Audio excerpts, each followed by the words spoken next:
Hi, it's me, Miss D, better known as G.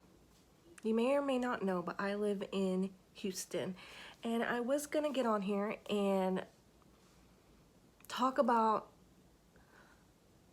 our governor who already decided that we are going to be going to attend school. Schools are going to be fully open in the fall of this year. And I really wanted to talk about the issue there. As I was getting ready to record this video, I was, laying down all my thoughts on the computer.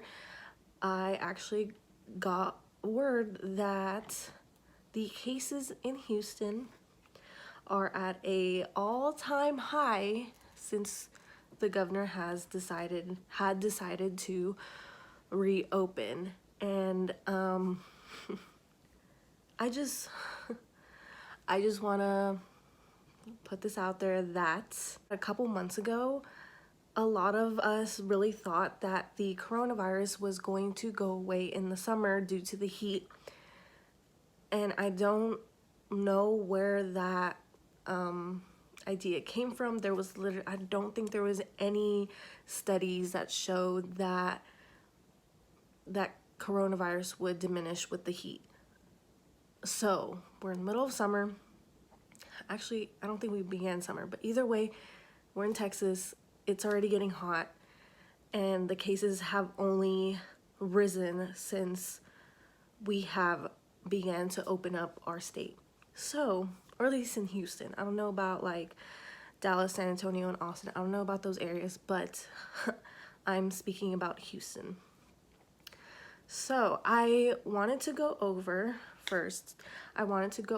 the CDC regulations that they suggested for the school system and school district and schools, whatever. So I am on the cdc.gov website, and I literally just typed in CDC regulations for schools, and it came up. The last updated was May 19, 2020. That was a while ago, I guess. A little over a month ago. But here it states that the lowest risk is for students and teachers to engage in virtual only classes, activities, events. More risk would be small in-person classes, activities, events, blah, blah, blah. Highest risk is for a fully sized classroom to be happening. And that's kind of what our governor has already decided for us. We have 2 months until school. We don't know what's going to happen in those 2 months, and he has already established the highest risk for the spread of this virus. I'm trying to keep level-headed and unbiased, but that to me does not make sense. I once watched a video where someone was criticizing something that was happening. I don't know what the situation was. It was a long time ago. But the biggest point that they had in their video was that they were not going to make a video just complaining about a situation and not propose any ideas to fix the situation. So that's basically what I'm going to suggest in this video, is suggestions on how we can make this fall semester work without endangering any of our students and ourselves. So my first suggestion for school districts, schools in general, is to get ready for distant learning, get ready for remote learning, and don't expect to be in the classroom this fall, because I don't think it's a good idea. It puts too many at risk, including staff members of the school and also students at the school. Like I said before, I'm in elementary school. Middle school and high school probably do have the capabilities to remember that when they sneeze, they need to cough their sneeze, or cough. They need to cover their sneeze. They have the capability to remember to constantly wash their hands, to not touch their face and things like that. But when we're dealing with kids between the ages, I think is like 5 and 10, it's hard for them to not touch their face, especially If their face is itchy, they're gonna scratch it. They don't have, and maybe some do, but most of this, like, here I am touching my own face. Like, it's hard to not touch your face, and that's a big thing with being in a crowded, like, classroom, for example, is that kids are gonna touch everything that they can't touch and then touch their face. That's just spreading more germs. Another thing is that is also going to get harder the younger they get. I don't see pre-K, kindergartner, first graders understanding why they need to be wearing a face mask. I don't see them understanding why they need to wash their hands all the time. I don't see them understanding why it's important to not touch your face, and that's fine. They're still developing, they're still growing, they're still learning. But we need to keep that in mind when we talk about going back to face-to-face instruction in the fall. Something that I think is really important to be doing this summer is to prepare our teachers. The districts needs to give them with proper training or workshops or something that shows them how to work programs online. I think it would be useful to teach our teachers how to use programs that are made to be simple, such as Google Documents, Google Slides, Google Calendar.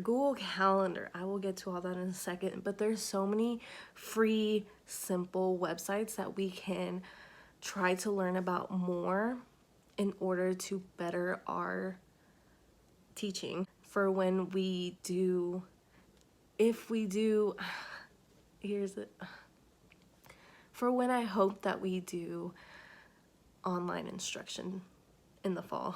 I think it's important for the district to try to find someone who specializes in, I want to say technology, but not just technology, but also online resources that are free and are compatible with mobile devices. I think the school district should also work on expanding or introducing some type of tech support for the families, specifically, not just for the teachers. Somewhere that the families or the parents can call if they're having issues with, say, a website or a computer or something, and that way we're able to relieve some stress off the teachers who might not know what the issue is and what's causing the issue with the piece of technology or the piece of website or whatever it may be.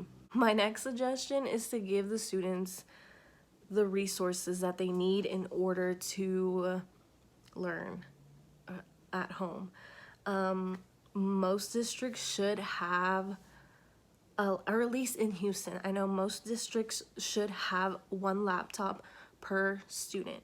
And as this is like my millennial Gen Z kicking in, but we need to introduce technology in our classroom. We need to make room for technology in our classroom. So if the school districts have not invested on computers for their students, then right now might be the time. I think that the schools should be able to rent out a laptop to the students. I know in my area, I don't think elementary school does, but I think middle school and high schools get their own laptops for school, and they have a system put in place that where they get the computer and then return it at the end of the school year. That's something that we might need to start thinking about. Another thing we might have to start thinking about is also how the students will be getting onto the internet with these computers. And something that you might want to think about is say Xfinity hotspots. Xfinity has hotspots around the city. I see them a lot, especially in apartment complexes and even in residential areas, and it'll just say Xfinity hotspot. This is so far-fetched, but I propose that maybe, possibly, we can reach out to Xfinity. Maybe, possibly, they'll be willing to help us with getting our students to be able to connect to the internet in order for them to learn. I suggest that we set up a plan with Xfinity. I don't know if any of this is possible. Again, I'm just making suggestions. I'm throwing things out there. I suggest that we come up with a plan with Xfinity for students to connect wirelessly using their student email.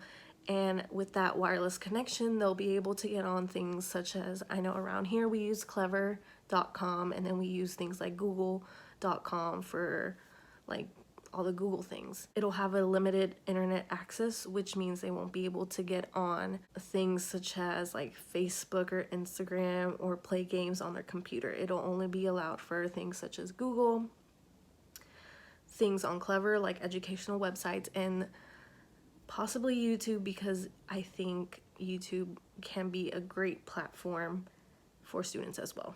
So when it comes to technology, those are my suggestions, just some ideas. My next suggestion is to think of having online learning and try to incorporate classroom management. And a way that you would incorporate classroom management would be to have a schedule. And I know this was kind of what everyone was having trouble with last semester in the spring. And a lot of it, I think, comes down to the district. I really don't know. I really think it's important to try to figure out a schedule that will work for your students and you. Talking about the teachers.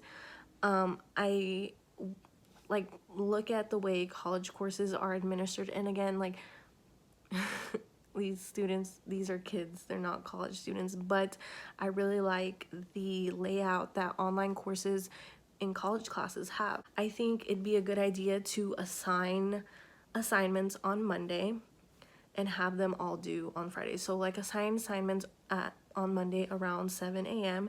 and have everything due on Friday at 3 p.m. or something like that. So that way it gives the students a lot of flexibility and work around their parents' schedule as well. And I think it's important to remember that when you assign assignments, you're not just assigning busy work. I think it's important to assign assignments that really will help the students grasp the concept rather than just like do worksheets and repeated procedures and stuff like that. And then for us teachers, I think it'd be important for us to record at least 1 or 2 mini lessons on our own to have students watch at their own time. That way you're not setting up Zoom meetings for a lesson. The student can go and take your lesson online at their own time, at their own pace. When it comes to video conferencing, I think it's important to schedule 1 or 2 days during the week, maybe, something that works with you and your students, where you all get together and not talk about school, but more socialize.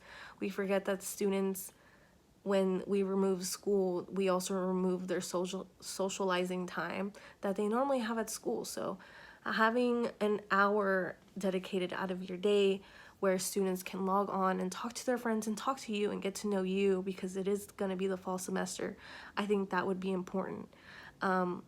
We need to remember that when kids go to school, yes, they go to learn, but they also need to learn socializing skills.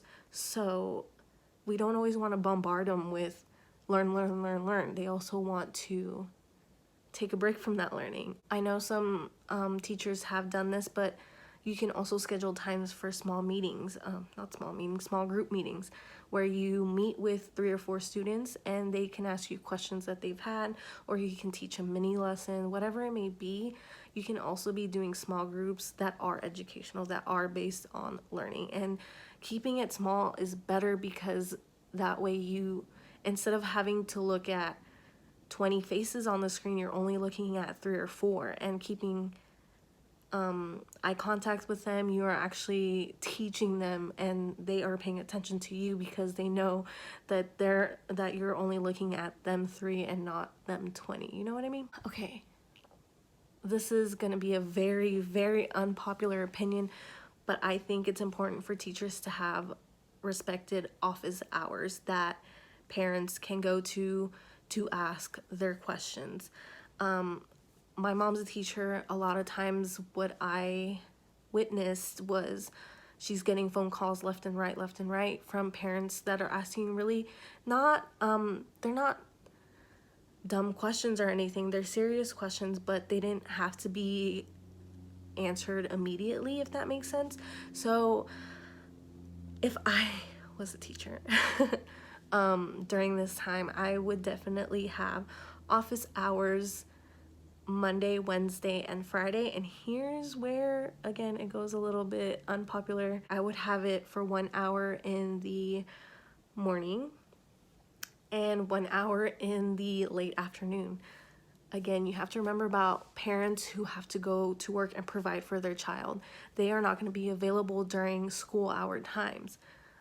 So a lot of times parents come home maybe 6, 7, 8 o'clock. You just have to be mindful of those parents. So having office hours during late afternoon would probably be most helpful for your parents, and hopefully put less stress on you. And so the reason why I say office hours Monday, Wednesday, and Friday is because parents might have to go over all the assignments that have been assigned on Monday. Maybe they have questions, they'll tune into your office hour in the late afternoon to ask them. Or maybe it's Tuesday and the parents have questions, but it doesn't need to be answered immediately. They can always wait for your Wednesday office hour. Or say it's Thursday, the students are getting ready to turn everything in on Friday, the parents have questions. Well, they can always attend your Friday morning office hour. So that way the teachers don't get stressed getting all these phone calls all the time. I think funneling those questions to office hours would really help our teachers out when dealing with questions. So I'm editing this right now and I realized that I didn't really specify what I meant exactly by office hours. When I talk about office hours, I mean that the teacher has opened up a video chat room that parents can log in and tune into to speak with the teacher like face to face in order to ask questions and get anything answered and stuff like that. So I hope that makes sense. This is where you would take advantage of the Google Calendar, because if you can link up with your students through Google Calendar, you can put stuff that is due on the Google Calendar and the student will be able to see it on their calendar as well. So Google Calendar I have seen being used last semester with my placement, and I think it worked really well for them. If they were having like Zoom meetings or team meetings, they would just put the link on Google Calendar. That way it was easy for the student to just go and click on the link. Lastly is to create like modules for students when it comes to the content and the assignments that are going to be given on Monday. If, again, just suggestion. When I say modules, I really mean like basically a list of things for the students to do, and they do first thing on the list, okay, next thing on the list, third thing on the list. That way it all flows together, and it essentially is the lesson plan for the week, and it just one flows right into the other. I think that's very important, again, so the students can work on it at their own pace and they have less questions versus just stuff being thrown at them for the sake of busy work. And most importantly, this is a learning process. We've never been through something like this before. We just have to keep in mind to allow students the flexibility to work at their own pace and have something that is flexible for the parents as well. So for the teachers, I know distant learning sucks, but so will coming to school and doing face-to-face instruction, and risk having 30 or 40 students catching a case of this virus. Not only would catching a case of this virus cause our students to have physical strain and also emotional strain, but it will also put financial strain on our parents and their families who would have to take on the medical bills. So at this point, we just have to choose the lesser of the two evils, I think that saying goes. We have to deal with the fact that this virus is not going to go away in 2 months. We teach our students to be resilient and to work through their problems and the difficult tasks that they go through. Well, now we have to take our own advice. And now for the parents, thank you for making this work this last spring semester. A large majority of parents work, and during that time that they work is when the students go to school.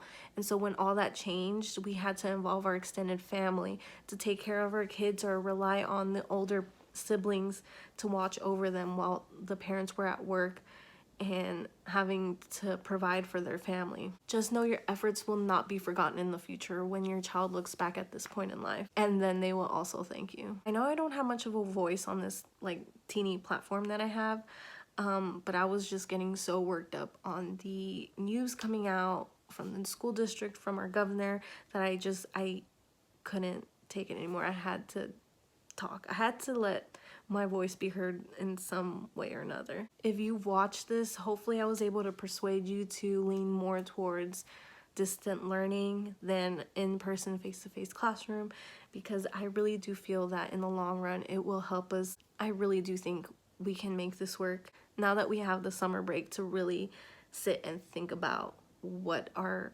action plan is going to truly be. So thank you guys for watching, and I will hopefully see you not in face-to-face classroom.